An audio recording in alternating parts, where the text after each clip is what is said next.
Asia में Iran और Israel के बीच बढ़ते सैन्य संघर्ष ने अब एक बड़ा वैश्विक सवाल खड़ा कर दिया है। क्या अमेरिका इस युद्ध में फंसता जा रहा है? और अगर ऐसा है, तो क्या नाटो के सहयोगी देश उसके साथ खड़े रहेंगे या मतभेद खुलकर सामने आएंगे? पिछले कुछ दिनों में घटनाक्रम तेजी से बदले हैं। अमेरिका ने इजराइल को राजनीतिक और सैन्य समर्थन दिया है, वहीं ईरान पर दबाव बढ़ाने के लिए कई कदम उठाए गए हैं। हालांकि अमेरिका सीधे युद्ध में पूरी तरह शामिल है या नहीं, ये अभी भी एक जटिल और विकसित हो रही स्थिति है। अमेरिका की रणनीति आमतौर पर दो स्तरों पर काम करती है।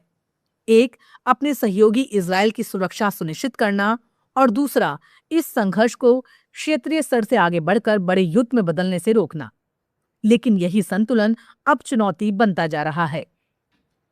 यदि अमेरिका सीधे सैन्य कार्रवाई में गहराई से शामिल होता है, तो इस संघर्ष केवल दो देशों के बीच नहीं रहेगा, बल्कि व्यापक क्षेत्रीय युद्ध का रूप ले सकता है। और यही वो स्थिति है जिससे नाटो के कई देश बचना चाहते हैं। नाटो एक सामूहिक सुरक्षा संगठन है, लेकिन हर सदस्य देश की अपनी विदेश नीति और रणनीतिक प्राथमिकताएं होती हैं।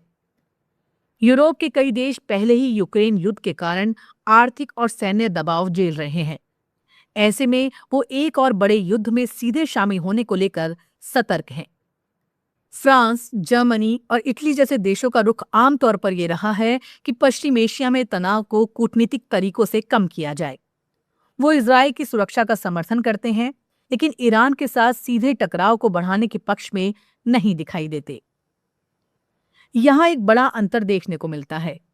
अमेरिका जहां रणनीतिक दबाव और सैन्य ताकत के जरिए संतुलन बनाने की कोशिश करता है, वहीं कई यूरोपीय देश बातचीत और समझौते के रास्ते पर जोर देते हैं।